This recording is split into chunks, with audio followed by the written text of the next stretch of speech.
Good morning बच्चों, कैसे हो? ठीक हो? तो आज हम नया चैप्टर शुरू करते हैं, चैप्टर 8 ग्रेविटेशन। ग्रेविटेशन के बारे में हम सब ने कुछ ना कुछ सुन रखा है। ग्रेविटेशन का लॉ किसने दिया था? न्यूटन ने दिया था। न्यूटन ने ग्रेविटेशन का लॉ दिया था। वही फेमस एप्पल वाली कहानी, बाग बगीचे में बैठे हुए एप्पल देता, सबने सुन रखा है। लेकिन हम इससे पहले की कहानी आज बात करते हैं, ठीक है? तो पहले क्या है? इंट्रोडक्शन।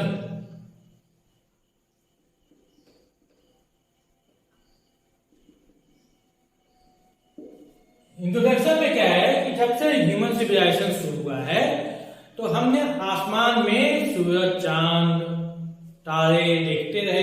तो हम इंसानों में हमेशा एक क्यूरियोसिटी रही कि ये कैसे चमकते हैं, कैसे ये सूरज पूरब से उगता है, पश्चिम में जाकर डूबता है, कैसे मून मूव करता है, इन सब के बारे में क्यूरियोसिटी रही। इसलिए जो हमारे साइंटिस्ट थे और एस्ट्रोनॉमर थे वो हमेशा इनके बारे में कुछ ना कुछ बताते रहते। सबसे पहला जो नाम आता है वो आता है 100 AD के आसपास ग्रीक एस्ट्रोनॉमर थे, उनका नाम था टॉलमी। इन्होंने क्या दिया? इन्होंने एक मॉडल दिया जिसको बोला जाता है जियोसेंट्रिक मॉडल। जियोसेंट्रिक मॉडल, इन्होंने एक किताब लिखी जिसमें इन्होंने जियोसेंट्रिक मॉडल दिया। जियोसेंट्रिक मॉडल के हिसाब से क्या है कि जो अर्थ है वो हमारा स्टेशनरी है। अर्थ स्टेशनरी है, सेंटर में अर्थ है और वो स्टेशनरी है। और जितने भी सेलेस्टियल बॉडी है, सन है, मून है, स्टार्स है, प्लैनेट्स है, वो सभी क्या है? इसके चारों ओर सर्कुलर पाथ होगा। और इन्होंने ये भी बताया कि जो ओनली पाथ है वो क्या होगा? सर्कुलर होगा। जितने भी सेलेस्टियल बॉडी है वो इसके चारों ओर, अर्थ के चारों ओर चक्कर लगाते हैं। तो टॉलमी ने क्या दिया? जियोसेंट्रिक मॉडल दिया, ठीक है। इसके बाद आते हैं हमारे इंडियन एस्ट्रोनॉमर जिनका नाम है आर्यभट्ट।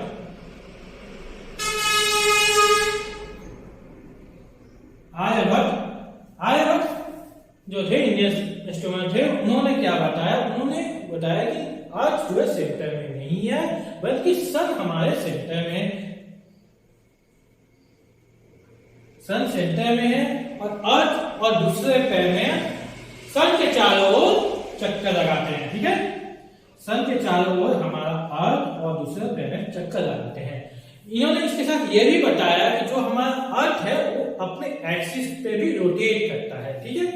लेकिन अनफॉर्चुनेटली इनकी बात जो है, इन्होंने जो अपनी किताब में लिखी, ये बाकी दुनिया तक नहीं पहुंची और बाकी दुनिया को इसके बारे में नहीं पता चला। इसके बाद आते हैं लगभग, ये आर्यभट्ट साहब की बात है, ये 5th सेंचुरी की, ठीक है। ये ऑलमोस्ट 498 AD की बात है जब आर्यभट्ट साहब थे, ठीक है। इन्होंने सन को सेंटर माना था, लेकिन ये बात बाकी दुनिया को नहीं पहुंची। इसके बाद आते हैं महान astronomer Copernicus, Nicolaus Copernicus.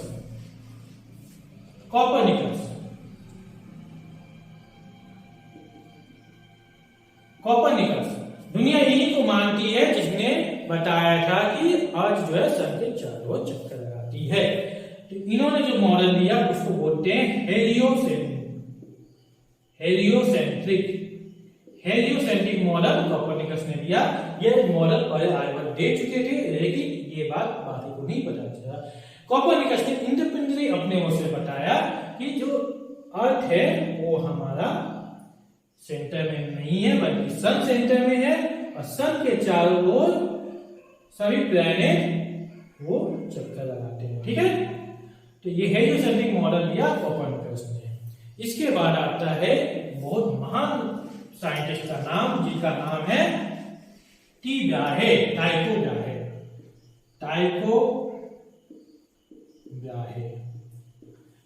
Brahe ने क्या बताया? टाइको ब्राहे उस समय, जिस समय ये थे, उस समय क्या था कि उस समय टेलीस्कोप का आविष्कार नहीं हुआ। ये अपनी पूरी लाइफ टाइम जो है ये आसमान को देखते रहे और उसको नोट करते रहे, रिकॉर्ड बनाते रहे कि कौन सा प्लैनेट आज कहां दिख रहा है, फिर 1 महीना बाद कहाँ दिखेगा, ये स्टार आज यहाँ दिखा, इसके बाद कल कहाँ दिखा, ये इन्होंने पूरा रिकॉर्ड बनाते रहे, ये पूरी लाइफ। और इन्होंने क्या है, टेलीस्कोप नहीं था, इन्होंने नेकेड आई से ही पूरा रिकॉर्ड बनाया था। ठीक है, टाकू बाहे ने नेकेड आई से पूरे अपने लाइफ टाइम ये आसमान को देखते रहे और सेलेस्टियल बॉडी के रिकॉर्ड्स बनाते रहे और उसको कंपाइल किया। इन्हीं के एक असिस्टेंट थे केपलर। केपलर ने इनके जो रिकॉर्ड्स के डाटा थे उसको स्टडी किया। स्टडी करने के बाद इन्होंने 3 लॉ दिया जिनको Kepler's law of planetary motion कहते हैं। Kepler's law of planetary motion. तो केपलर्स ने कितने लॉ दिए? केपलर्स ने 3 लॉ दिए। अब हम 3 लॉ जो उन्होंने लिया वो एक एक करके स्टडी करते हैं। ठीक है,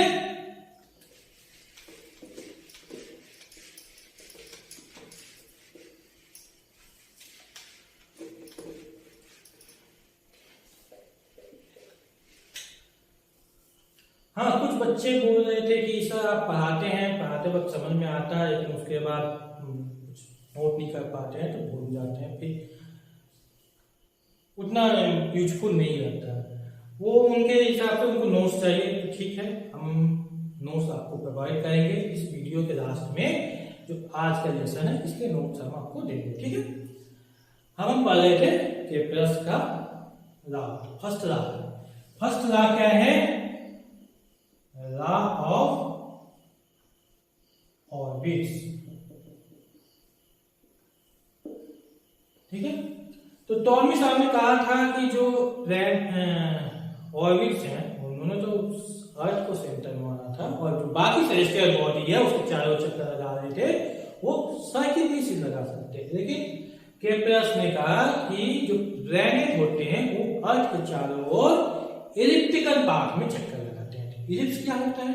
पर हम इलिप्स के बारे में आपको थोड़ा बता देते हैं। इलिप्स का क्या होता है? इलिप्स मतलब अंडा। ये अंडा का शेप है, इसको इलिप्स बोलते हैं। इलिप्स मतलब अंडे का शेप जो होता है उसको इलिप्स बोलते हैं। ठीक है, इलिप्स में 2 एक्सिस, 2 फोकस होते हैं, एक ये फोकस और एक ये फोकस। ये F1 ले लिए, ये F2 ले लिए, 2 फोकस होते हैं। ठीक है, तो लॉ ऑफ ऑर्बिट्स में केपलर साहब क्या बोलते हैं कि द प्लैनेट्स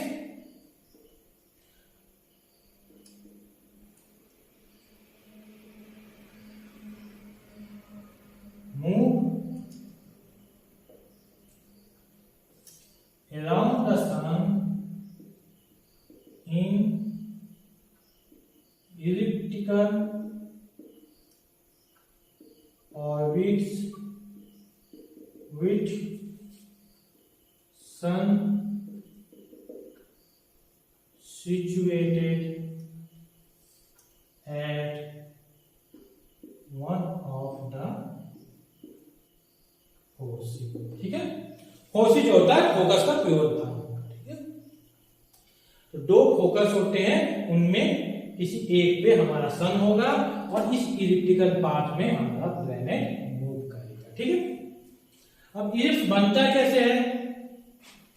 तो जैसे एक सर्किल होता है, सर्किल में एक सेंटर होता है। ठीक है, एक सेंटर होता है और उससे इक्वल डिस्टेंस पे जब हम इस तरह घुमाते हैं तो ये हमारा सर्किल ड्रा हो जाता है।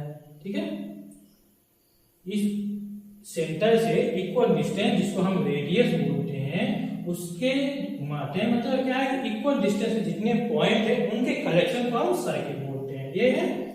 इस इलिप्स में क्या होता है? इलिप्स में एक सेंटर की जगह पे 2 फोकस ले लिए। ठीक है, और इसमें हमने क्या किया, इन दोनों पॉइंट पे 2 कील लगा दिया। ठीक है, 2 फिक्स कर दिए कील और इसमें एक रस्सी बांध दिया, धागा बांध दिया और धागे में एक हमने पेंसिल लगा दिया और इस पेंसिल को घुमाते हैं। ये पेंसिल एक बार ऐसे घूमेगा, ये ऐसे घूमेगा।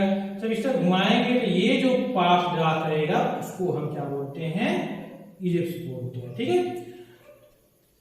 इलिप्स समझ में आया कैसे ड्रा करते हैं? 2 फोकस लिए F1 F2, ये इसको फिक्स किए और एक फिक्स लेंथ लेके उसको हम पेंसिल से बांधे और इसको हमने ड्रा कर दिया। जैसे इसमें क्या था, ये आर रेडियस है, ये कांस्टेंट था। रेडियस जो था, रेडियस ओए कांस्टेंट होता है, ठीक है। सर्किल में रेडियस ओए ये कांस्टेंट था, इक्वल होता है सब जगह से। इसमें क्या होता है कि ये F1A प्लस F2A का सम जो है वो कांस्टेंट होगा, ठीक है। इस तरह से हमारा इलिप्स ड्रा हो जाता है, ठीक है। तो केपलर का फर्स्ट लॉ क्या बोलता है, law of orbits. The planets move around the sun in elliptical orbit with sun situated at one of the scene, ठीक है।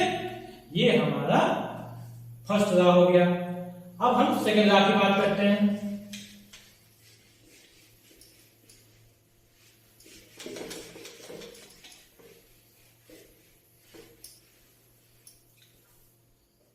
सेकेंड लॉ क्या है, सेकेंड लॉ है लॉ ऑफ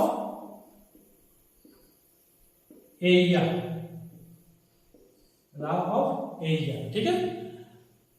ये हमारे इलिप्टिकल पार्ट था, इलिप्टिकल पार्ट था। ये हमारा सन है, किसी एक फोकस पे है सन, और यहां मान लीजिए हमारा प्लैनेट है पी। तो सन से जो एक प्लैनेट को मिलाने वाली लाइन है इसको हम बोलते हैं रेडियस वेक्टर, ठीक है। रेडियस वेक्टर क्या है, सन से प्लैनेट को मिलाने वाली लाइन को रेडियस वेक्टर बोलते हैं। ये रेडियस वेक्टर जो है ये इक्वल टाइम में, मान लीजिए कि ये टी टाइम में यहां से यहां आ गया, इसने कितना एरिया कवर किया, इतना एरिया इसने क्रॉस कर दिया, ठीक है। ये रेडियस वेक्टर इतना एरिया क्रॉस कर गया। ये फिर यहां से जब यहां आया, मान इसमें भी इसका टी टाइम लगा, ठीक है। यहां से लेके यहां तक आने में इसको टी टाइम लगा, ठीक है। ये यदि A1 है एरिया, ये A2 है और दोनों का टाइम सेम है, तो लॉ ऑफ एरिया बोलता है कि इक्वल एरिया में ये इक्वल एरिया क्रॉस करेगी, इक्वल एरिया स्वैप करेगी। इसको ये A1 = A2 होगा, ठीक है। इक्वल टाइम में इक्वल एरिया स्वैप करेगी। क्या होगा law of area, the radius vector क्या होता है, ड्रॉन फ्रॉम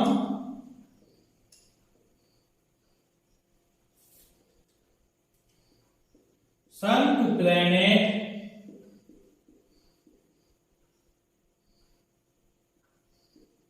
स्वेप्ट आउट, या कवर भी लिख सकते हैं, swept out equal area in equal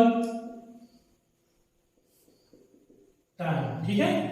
तो radius vector drawn from the sun to planet swept out equal area in equal time, ठीक है। और इसी को बोलते हैं कि एरियल वेलोसिटी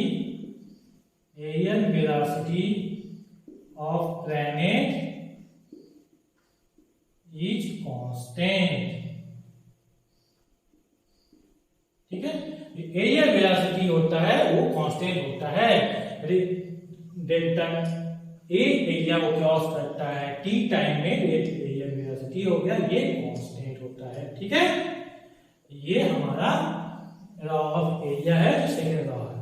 ये कहां से आया, ये पता चला कि जब केपलर ब्राहे साहब का जो रिकॉर्ड है उसको देख रहे थे, तो देख रहे थे कि जब प्लैनेट फादर दूर था, सन से डिस्टेंस ज्यादा था, उस समय उसकी स्पीड जो थी, वो जो लीनियर स्पीड थी जो इस जा रही थी वो कम थी, और जब ये पास में है उस समय इसकी स्पीड ज्यादा है। इस तरह इससे इन्होंने ये कंक्लूजन निकाला कि जो एरिया है वो कांस्टेंट होगा, ठीक है।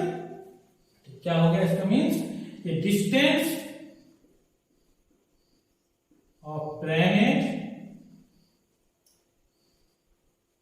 फ्रॉम सन ज्यादा है तो जो हमारा वेलोसिटी है, वेलोसिटी मीन्स लीनियर वेलोसिटी, ठीक है, लीनियर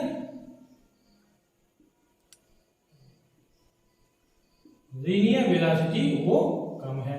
यानी जब वो दूर है तो धीमे मूव कर रहा है, जब पास में है तो तेजी से मूव कर रहा है। ये इस कंक्लूजन से केपलर ने ये लॉ दिया, the radius vector down from the sun to planet swept out equal area in equal time. ठीक है, अब हम थर्ड लॉ की बात करते हैं। ठीक है,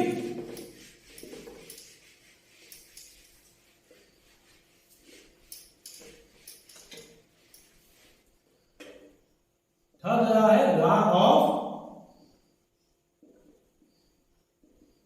periods. Third law of periods. Law of periods क्या है कि जो प्लैनेट है उसको सन का एक चक्कर, एक कंप्लीट चक्कर घूमने में जो टाइम लगता है उसको बोलते हैं टाइम पीरियड ऑफ रेवोल्यूशन। कितना टाइम पीरियड लगा, ठीक है, उसका स्क्वायर, टाइम पीरियड का स्क्वायर जो होता है वो प्रोपोर्शनल होता है ए क्यू। अब ए क्यू क्या है? ए है हमारा semi major axis of the electrical path. अब सेमी मेजर एक्सिस क्या होता है? ये हमारा इलेक्ट्रिकल पाथ हो गया। ये जो लाइन है ए और बी, और ये लाइन हो गया, ठीक है। ये जो लार्जर लाइन, जो बड़ी लाइन है, इसको बोलते हैं मेजर एक्सिस, मेजर एक्सिस, और इसको क्या बोलते हैं? Minor axis. ठीक है, ये मेजर एक्सिस है, ये माइनर एक्सिस है। ये ए बी जो पूरी लाइन है वो हमारी मेजर एक्सिस है, और इसका हाफ ओ बी, ठीक है, जहां कट कर रहा है मेजर एक्सिस और माइनर एक्सिस, वो मिडिल में कट कर रहा है। ये ओ बी जो है वो क्या है? हमारा माइनर एक्सिस है। कर ये क्या हो गया? ये हमारा हो गया इसका हाफ, मेजर एक्सिस का half semi major axis, semi major axis, ये ओ बी, ठीक है, और इसको हम बोलते हैं ए। नॉर्मली क्या है इलिप्स में, ये जो होता है ये 2a होता है, और ये जो होता है बनाना मुझे है,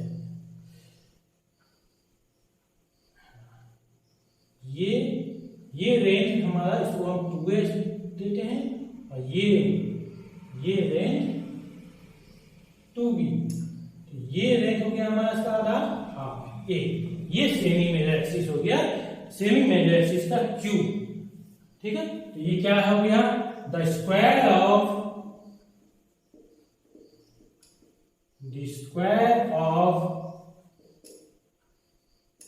time period of revolution of A planet is directly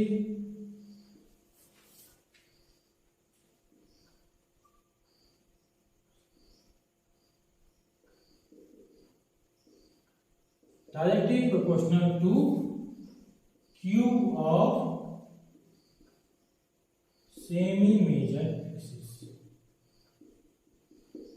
ठीक है। The square of time period of revolution of a planet is directly proportional to cube of semi major axis। ये हमारा केपलर का थर्ड लॉ हो गया, ठीक है। इस जो हम सेमी मेजर एक्सिस बोलते हैं, इसमें कुछ किताबों में ये भी लिखा हुआ है, इसको सेमी मेजर एक्सिस ना बोल के इसको लिखा हुआ है average distance of sun, average distance of sun from the planet. Planet से सन के बीच का डिस्टेंस है, इसका एवरेज निकालना है। ये फिक्स तो है नहीं, कभी ये पास में होगा, कभी ये पास में होगा, कभी दूर में होगा प्लैनेट, उसका एवरेज लेना, ठीक है। तो ये भी किसी बुक में लिखा हुआ है, ठीक, ओके। तो ये हो गया लॉ ऑफ पीरियड। यस, अब हम कुछ इस पे न्यूमेरिकल करेंगे, ठीक है।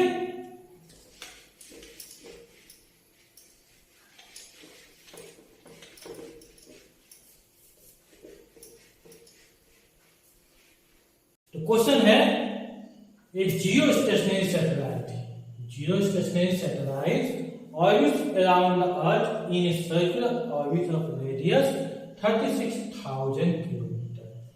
Then what will be the time period of spy satellite orbiting a few hundred kilometre above the Earth surface? और अर्थ का रेडियस दिया हुआ है, ठीक है। हमें यहाँ पे क्या क्या दिया हुआ है कि पहला तो समझिए T1 दिया है, कितना है 36,000 किलोमीटर, ठीक है। और ये दिया है कि T1 नहीं मीन्स ये हमारा R1, ठीक है। जो जियोस्टेशनरी सैटेलाइट है उसके लिए रेडियस दिया हुआ है। और जियोस्टेशनरी सैटेलाइट का टाइम पीरियड कितना होता है 24 आवर्स, ठीक है। जियोस्टेशनरी सैटेलाइट क्या होता है, जियोस्टेशनरी सैटेलाइट का मूवमेंट होता है अर्थ के रोटेशन के सिंक्रोनाइज होता है। अर्थ 24 आवर्स में एक कंप्लीट रोटेशन करता है, इससे जियोस्टेशनरी ऑर्बिट का भी टाइम पीरियड 24 आवर्स होता है और वो जैसे जिससे एक जगह पे फिक्स दिखाई दे, ठीक है। ये हो गया 24 आवर्स हो गया जियोस्टेशनरी सैटेलाइट का हमारा टाइम पीरियड। ये जो स्पाई सैटेलाइट है उसका जो रेडियस है कितना है few hundred kilometre above the earth घूम रहा है, मतलब कि अर्थ का रेडियस दिया हुआ इससे थोड़ा ज्यादा है। तब अर्थ का रेडियस को अभी कंसीडर करते हैं, ठीक है। R2 दिया हुआ है हमारा 6400 किलोमीटर, ठीक है। हमें T2 निकालना है, टाइम पीरियड इसका क्या होगा। तो कृपया इसका थर्ड लॉ क्या बोलता है, थर्ड लॉ है हमारा T² प्रोपोर्शनल टू AQ, यही है। यहां से क्या मिल जाएगा हमें, टाइम पीरियड जो होगा T2/T1 equal to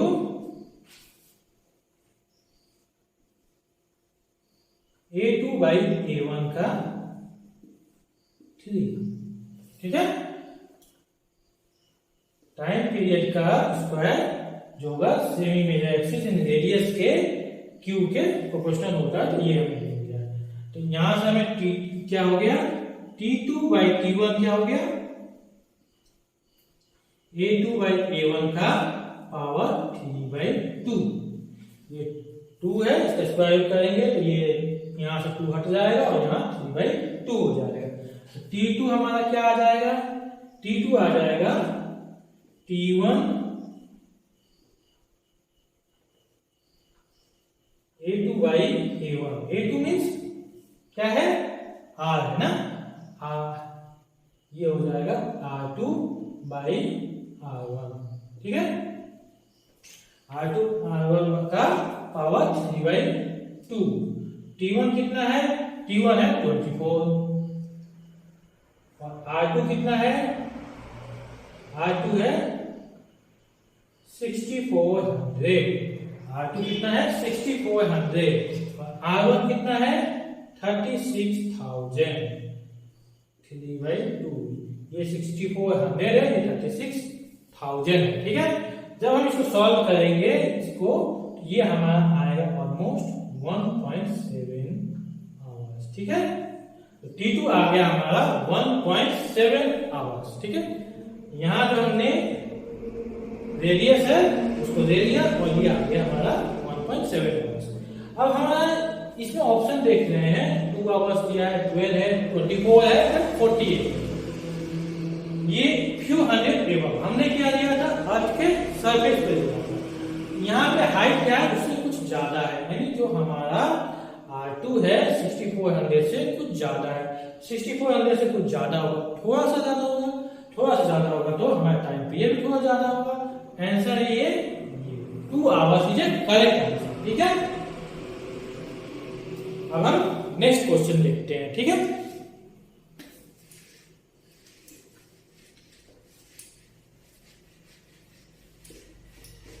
Radius R around the Earth has a time period of T. If its radius slightly increased by delta R, change in its time period is.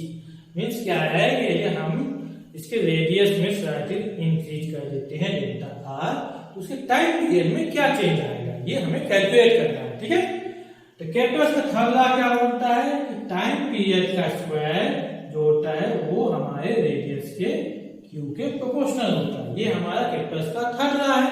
तो यहां से क्या हो जाएगा, टी प्रोपोर्शनल हो जाएगा हमारा r3/2। ठीक है, T square proportional to R cube, तो टी प्रोपोर्शनल r3/2। प्रोपोर्शनल हटाएंगे तो यहाँ हम एक कांस्टेंट लगाते हैं। ठीक है, तो के r3/2 ये हमारा आ। ठीक है, इसको हम इक्वेशन 1 ले लेते हैं। अब हमें क्या निकालना है, स्मॉल चेंजिंग निकालना है। इसको क्या करेंगे, हम डिफरेंशिएट करेंगे। इसको जब हम डिफरेंशिएट कर देते हैं, ठीक है, इसको डिफरेंशिएट करेंगे विथ रिस्पेक्ट टू आर, तो क्या हो जाएगा delta T by delta are. ये क्या हो जाएगा, के तो कांस्टेंट है, इसको डिफरेंशिएट करेंगे तो 3/2 आर का पावर 3/2 माइनस 1। ये डिफरेंशिएशन से आ गया। अब हमें यहां से क्या है, के हटाना है। तो के का वैल्यू हम इक्वेशन 1 से निकाल देते हैं। हम इक्वेशन 1 क्या है, टी इक्वल टू के आर का पावर 3/2 है। तो यहां से के क्या हो जाएगा, टी बाई आर का पावर 3/2। ठीक है, अब इस के का वैल्यू यहां पे रख देंगे। तो के का वैल्यू क्या है, टी आर का पावर 3/2 इंटू 3/2, और ये आर का पावर 3/2 माइनस 1। 3/2 माइनस 1 कितना हो जाएगा, टू 1/2। ठीक है, ठीक है, ये हो गया 1/2। अब ये 3/2 सामने दे देते हैं। ठीक, टी और आर का पावर क्या हो जाएगा, आर का पावर है 1/2 और ये ऊपर जाएगा तो माइनस 3/2। तो आर का पावर कितना हो गया, 1/2 माइनस 3/2, तो 1 माइनस 3 तो माइनस 2/2 मीन्स आर नीचे। ये हो गया हमारा 3/2 टी, और आर का पावर ये क्या हो जा रहा है, -1 हो जा रहा है। ठीक है, 1/2 माइनस 3/2 करेंगे तो ये कितना आ जाएगा, -2/2, और ये क्या हो गया, -1। तो ये आर हमारा नीचे आ गया। ठीक है, ये हमारा आया क्या है, ये क्या है, delta T by delta R है। ठीक है, delta T by delta R. ठीक, ये हमारा delta T by delta R जो है वो आया है 3/2 into T by R. Delta T निकालना है, डेल्टा टी क्या आ जाएगा, 3/2। ठीक है, 3/2 टी बाई आर, और ये डेल्टा आर इधर चला गया। ठीक है, ये हमारा आंसर आ गया। अब इसमें देखते हैं कौन सा आंसर सही है। आंसर हमारा ए, ये सही है। ठीक है, 3/2 T by R delta R, ये आंसर है। ये हमने क्या निकाला, इसमें हमने निकाला कि यदि रेडियस में हम स्मॉल चेंज करते हैं तो उसके टाइम पीरियड में क्या चेंज आएगा। ठीक है, ठीक।